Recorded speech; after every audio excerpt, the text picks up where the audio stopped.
Hello, this is Pat Heyman again, and I've got another Masternode video coming back to you. It's been a little while since I've recorded one, partly because I've been doing so much work on setting up other people's Masternodes. It is incredible, the demand for this particular service.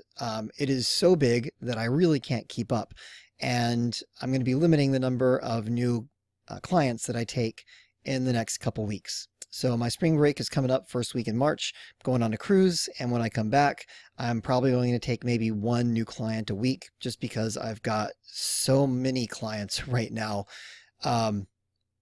It's a fantastic business opportunity if you know Linux and are in the least bit honest and helpful. Now, in the interest of being helpful, some of the people that I have helped clearly need some help. Now, so in the interest of help, one of the things that I want to do is talk a little bit about the place of a Masternode in your overall portfolio. Some of the people that I've helped, the first thing they did was they bought Bitcoin, and then they bought a Masternode coin. And that's their entire portfolio. And sometimes they have no Bitcoin left because they use it all to buy the Masternode coin. I think this is a terrible idea. I think that a Masternode or Masternodes in general should be probably no more than 25% of your portfolio, and the highly speculative ones should be no more than maybe 10% of your portfolio. So here are some really good quality coins and projects that you might want to invest in before you buy your first Masternode. So from the top, we've got Stellar. Stellar is a fantastic project. It's an organization, a nonprofit, that is building a platform that other companies can build their projects on. It's also a payment gateway, and they've got a partnership with IBM to send payments among banks and central banks. So it's actually going to be used for international money transfers in the South Pacific Ocean. And it's actually already being used in Africa to do micropayments for internet funding. So if you got a phone and you want to access the internet, you can pay for it by the minute with Stellar Lumens. Next, we have Lisk, which is a programming coin, or programming project coin. So instead of programming it in whatever you use to program Ethereum, you can use JavaScript. And there's a lot more JavaScript programmers in the world than there are Ethereum programmers. So the idea is that it's going to make blockchain a lot more easily accessible to programming. Next, we've got Arc. And Arc is a really interesting project that tries to bridge blockchains. So you can send payment in Bitcoin that ends up paying out someone else in another coin, say Ethereum or Litecoin. In addition to that, it also has smart contracts, and it also has something called delegated proof of stake. So when you download the coins into the wallet, you can choose to vote for a particular delegate. And the delegate is in charge of helping to further the project. And that delegate is kind of like a masternode, and they're going to get a portion of rewards from new mining. And they will share those rewards with people who have voted for their delegate pool. So it's kind of a really cool concept there. They're trying to eventually become a push-button turnkey solution for creating a blockchain. So if a company needs a blockchain for some reason, push a button on Arc and done. Now you've got a blockchain. Next, we have VeChain and Walton, which are fairly similar projects. They are supply chain companies. And the idea is that you can track, not only the component parts that went into a particular product, but you can actually track the factory it came from, the lot number it came from, the date it was purchased. Everything about a particular product could be tracked within the blockchain. And that's interesting as a consumer, because let's say a part breaks. You could figure out the exact factory that came from, so you could reorder the part. Next, we have Omise Go, or OMG, which is a company that's providing a mobile payment platform. So this is very big in Asia right now, and lets you pay using blockchain from your phone. We have EOS and Neo, which are fairly similar. They are kind of alternatives to Ethereum in terms of allowing you to build platforms and projects on them.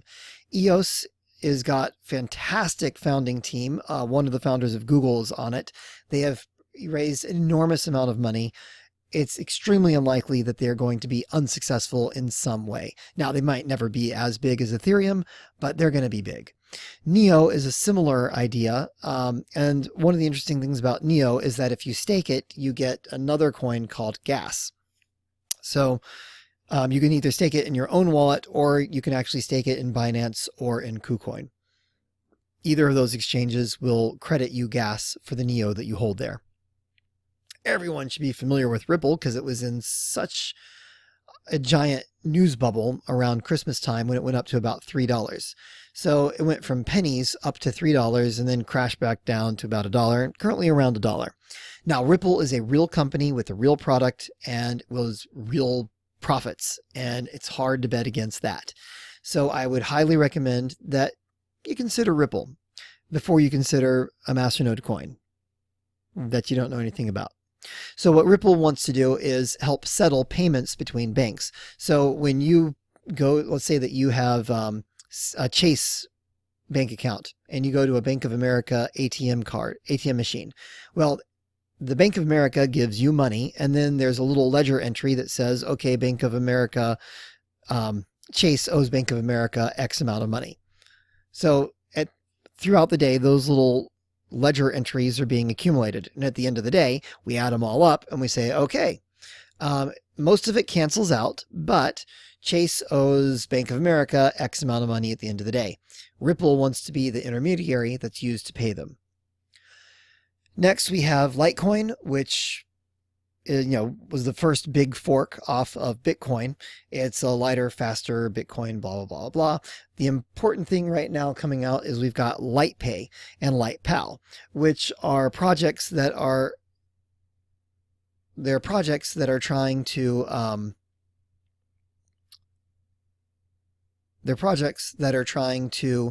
allow people to pay retail anywhere Visa is accepted, but instead of being, so it's kind of like a prepaid Visa check card, but instead of being paid with dollars, it's paid with Litecoin. So that is really interesting news. And then we've got Monero, which is a specialty privacy coin on privacy payments and privacy transactions. So these are all some really high quality projects. If you don't have at least, 90% of your portfolio in some good quality projects, you don't have any business buying a Masternode coin yet.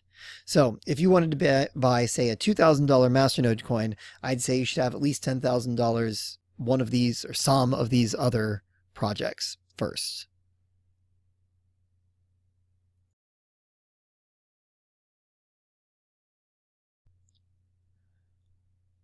Okay, so now let's talk about masternodes. Now, in the past, I've talked about the importance of volumes. Let's sort these by volume, and you can see that there's, $100 million of Dash, $6 million of Zcoin, 1 million of PivX, and then it goes down to 500,000, and then fairly quickly down to 100,000 and below. So the reason volume is important is that it's what lets you sell a coin. And let's face it, when you purchased a Masternode coin, the reason you purchased it was so that you could sell the income. Now, let's get down to here. It's highlighted, so let's just use it. Shekel, $870 and 391% ROI, pretty good ROI. And there's only $4,000 of volume. Now, let's just click on that for a second.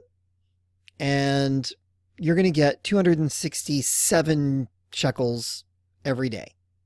And so are those other 771 Masternode holders. So there's a lot of shekel that's going to be put on that market, but there's only $4,000 worth of it being sold in the last 24 hours. So if you're trying to sell your shekel, well, so is everyone else, and there's not that many people buying. So that could be a problem. Now let's take a look at another coin that's probably even a bigger problem for, and that is the Medic coin. So let's look at Medic coin. $17,000, 800% ROI. Fantastic, right? Looks awesome. There's only $3,000 of volume. Well, you probably can't even buy a Masternode at that level of volume, at least not for a while. So it's just an issue. You want to look at the volume, and you want to look at the overall price, and you want to look at the ROI, and you want to look at the number of masternodes. One thing about some of these coins, you see a coin that's got, 1,000, 2,000% return, but there's only 20 masternodes. Well, first of all, as the number of masternodes comes online, that percentage is going to go down. The second thing you've got to think about is that there might not be a lot of masternodes for a reason. Maybe people are abandoning this project. So let's take a look at the coin Nilo. So $2,000 for masternode, supposedly 1,000 is required. It's got 2,200% ROI and only 110 nodes. The volume is pretty good though. So let's just take a look and see what it looks like in terms of if we wanted to buy this coin, how would we do it? So you can see that there are two different exchanges, CryptoBridge and Stocks.exchange. Now, Stocks.exchange was the exchange that a lot of these smaller masternode coins went to when CoinsMarket kind of went belly up. Now, I've talked in the past about some of the issues with Stocks.exchange in terms of market manipulation, but there have been some other issues as well with Stocks.exchange, with people having their deposits and withdrawals delayed for up to 4 or 5 days, kind of unexplained.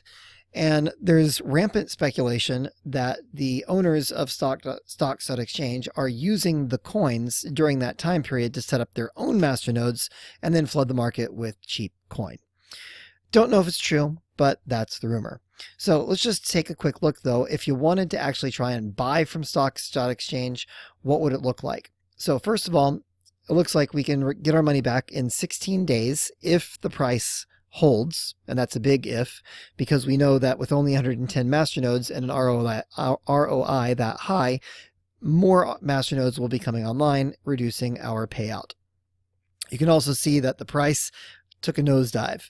So right now it's sitting at about $2.30 supposedly for a coin, and you need 1,000 of those. All right, so let's come back up and click on Stocks.exchange, and we'll see that there is very little volume here on Stocks.exchange. Last price was 0.00365, which is significantly higher than the price that they quoted us before. Let's just take a quick look at what the price would be in Bitcoin. So in Bitcoin, Nilo would be 0.00021. So that's about 50% higher than the rate that Masternodes.online is showing. Okay, so now let's go down and look at the order book. All right, so over on the left, we have the total number of sell orders. There are only 1,700 Nilo for sale, which is less than 2 masternodes. And over on the right, we have all of the buy orders. So these are people who are trying to buy Nilo with Bitcoin. Now on the left, you can see that there's 470 available at that 0.00029 price. And then if you want to buy the additional 500-ish that you would need, you're going to have to come all the way down to about 224, that one right there. So you're going to have to pay quite a bit more than that, even that first price of 0.29 or 0.0029. You're going to have to probably pay up to 0.00484. Now, that's sometimes called running up the order book. So you're pushing up the price as you buy up your masternode. So you've got to purchase first that low price, and then the slightly higher price, and slightly higher price, and slightly higher price. So you're pushing up the order book and pushing up the price as you buy your masternode coin. Now, as an alternative, what you could do is just put in a lowball price, and you'll see sometimes people will actually take that lowball price. And it's going to take you a couple days to get your coins that way, but it'll be cheaper. All right, let's go back to CryptoBridge now. And CryptoBridge is a decentralized exchange. I'm not sure how decentralized it really is. It runs on top of the BitShares platform. And a lot of the newer a lot of these newer small Masternode coins are moving towards CryptoBridge away from stocks.exchange. So here we can see the latest price is 0.00021. So this is actually where that last price was coming from, where it was evaluating the cost. Now you can see that along the bottom, we can zoom to different views. So let's try 6 hour. Nope. 4 day. Nope. 2 day, 2 week, 1 month. Doesn't really matter. Okay, so now let's change our candlesticks to 1 hour instead of 1 day, and you can see much better in terms of what you're used to probably seeing in candlestick charts. Now, the current price is, of course, 0.0021, and you can see that it's kind of been a steady decline over the last 2 weeks, or over the last week. So, let's scroll down and look at the order book. So over on the right-hand side, we have the order book, and these are people who are trying to sell it. And there are about 7 masternodes for sale right now. 7,000 would be 7 masternodes. So the lowest price here is 0.00029,899. So in order to buy, if you wanted to buy it right now, you would have to buy all the way down to about 132 or 268. So that's what you'd have to buy at. You'd have to push that order book all the way from that low price of 0.0029 blah, blah, blah to 0.2593. Now over on the right-hand side, it's showing you the cumulative amount of Bitcoin for sale. So that right column that I'm highlighting right now is the total amount of Bitcoin for each order. And then on the far right side, you can see the cumulative for each one. So in order to buy up 1,000 Nihilo, you're going to have to buy all the way to about that 132. And just scrolling over to the side, you can see that that's going to be about 0.28. Someone just sold some, so the whole thing shifted. You're gonna have to buy, it looks like about 0.28 Bitcoin. So our goal now is to purchase 0.3 Bitcoin and deposit it into this exchange. So let's create an account. Click create account, and you got to put a username in. So type anything you feel like.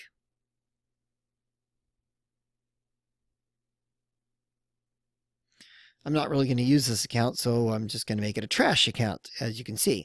It's going to give you a password, and you've got to put that password back in. Do not lose this password, or you will be locked out of your account forever.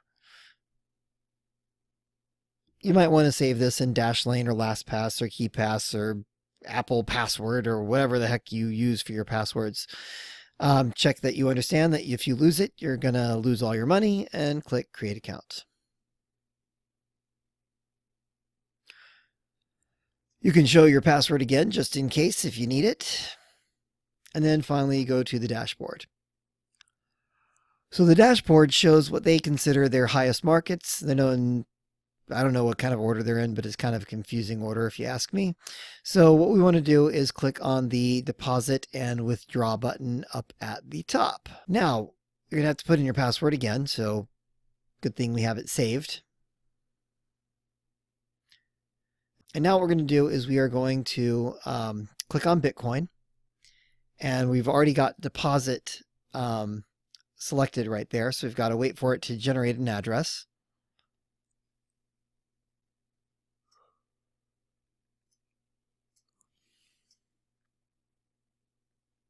Okay. And it's going to stabilize in a moment. There's an address. So we're going to go ahead and click copy. And then we're going to paste that into a little Word document temporarily.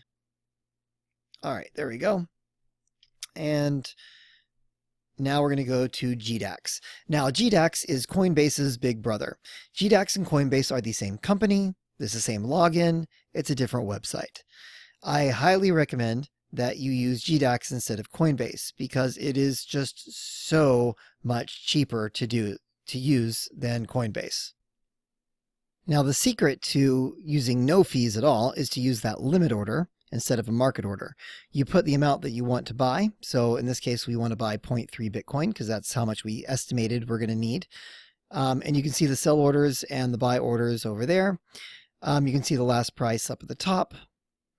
And what we're going to do is we're going to, you can also look at the depth chart. You can actually click on the depth chart and it will put in that price over there on the left. So if you wanted to purchase like right now, you could put a really close price. Or if you wanted to speculate and say, you know, well, don't want to pay that much. I want to pay like, you know, 10,500.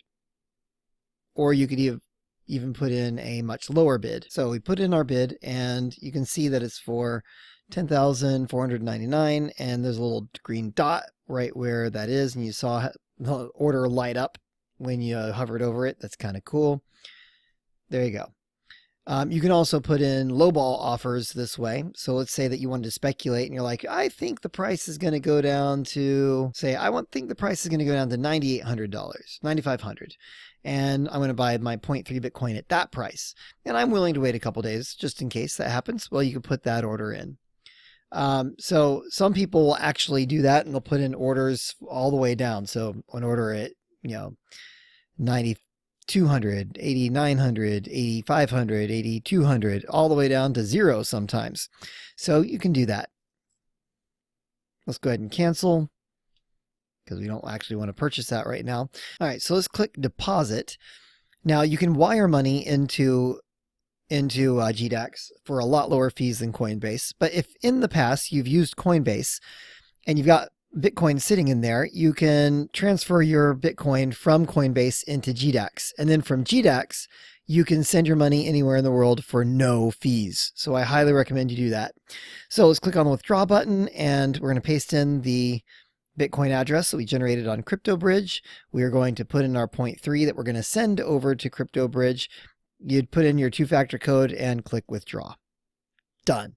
Now you got to wait for your 6 confirmations and go back to CryptoBridge, and eventually you'll see that your funds show up. Okay, so when you come back over to CryptoBridge, your recent deposits will eventually begin to show up there, and then after your confirmations, you'll get the funds.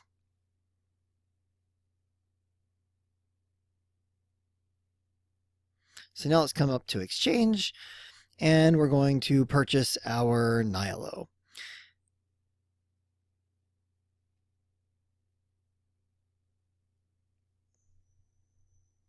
All right, so over on the right, you can see all of the different coins that they have. So you're going to click on the one that you want if it's not already selected. And then we're going to purchase our coins. So over on the side, we can see the total number of Bitcoin we would need to purchase. So let's just click on one of those orders. And what you'll see is that it will pop it up into the buy. So that's only 962. We need to go down one more and click on the next one down. So click on it and that's 1230. So that's more than we need. So we can go ahead and erase that and just put it in even 1,001 because you need one for transactions. And then it shows us we need to have a market fee of 2. So just about on the safe side, we're going to order 1,004.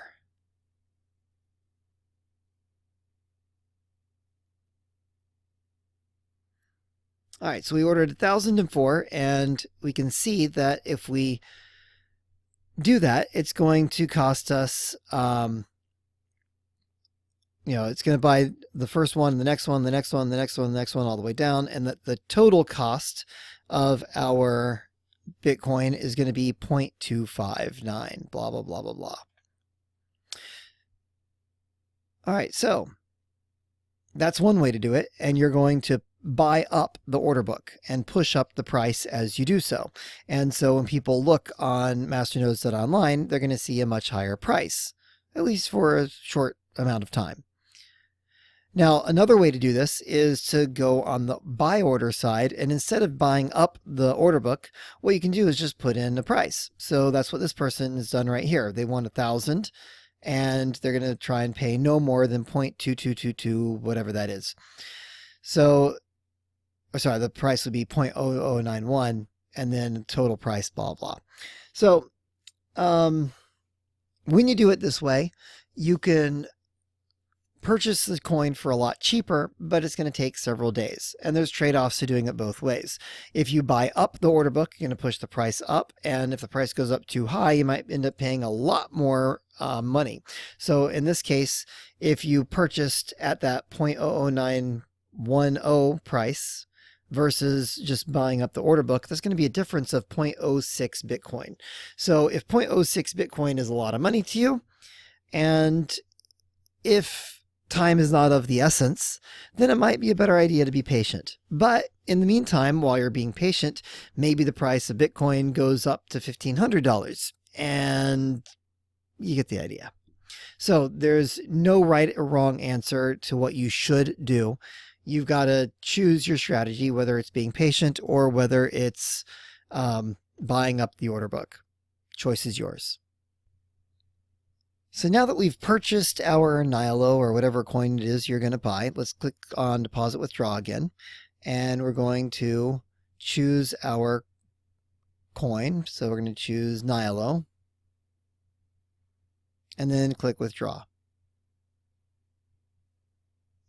And then click Withdraw Now.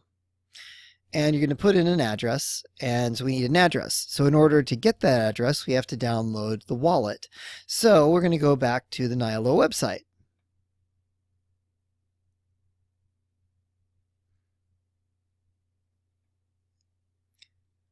All right, so back to Nilo, click on the website, and we're going to find the wallets. So as you keep scrolling down, everything is under construction. And eventually we get to wallets. So click on wallets. There are different wallets, Windows, Mac. I assume you're probably going to use Windows. If you use Mac, well, I've already judged you, so whatever. All right. Now, I don't want to install that wallet because I'm not using that coin, but here's an old wallet. So click on Receive, and then you can see that there's an address. So you can relabel it. So I named it Original, or you can name it Default, or whatever you want. And this is the address you're going to withdraw your coins to from the exchange. So right click and click Copy Address. And then paste that into your address, and then type in the amount of funds you want to withdraw, which is probably all of them, and then click Withdraw. Now it's not going to work here because it's an incompatible address, but you get the idea. Now, you might find that at the end of this process, you have some Bitcoin left. What do you do with it? Well, you probably want to send it back to an exchange where you do more business. But you might not have enough Bitcoin to be worth sending back. So, because sometimes there's a minimum deposit, or the fees are just too high to be worth sending that tiny amount of Bitcoin. So what can you do in that case? Well, you can try and exchange for a different coin. So let's click exchange, and then we can see, let's look for a coin that might be a good way to send back to another place. So we've got Litecoin. Litecoin is a good choice because the fees are fairly low and it's accepted all over the place, and its future is pretty bright for this year, so that would be a good choice. Let's keep scrolling down and see if there's any other possibilities for what you might want to buy.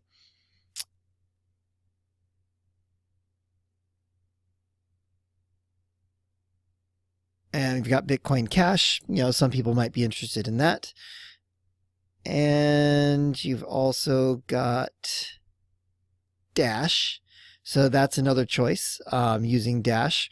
So there's a couple of choices you could use that would be relatively inexpensive to send to another exchange for your Bitcoin. So instead of Bitcoin, if Bitcoin is too expensive to send.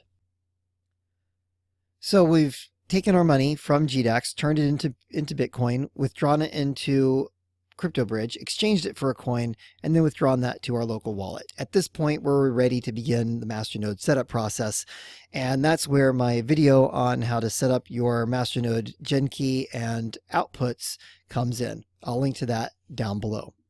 And thanks for watching.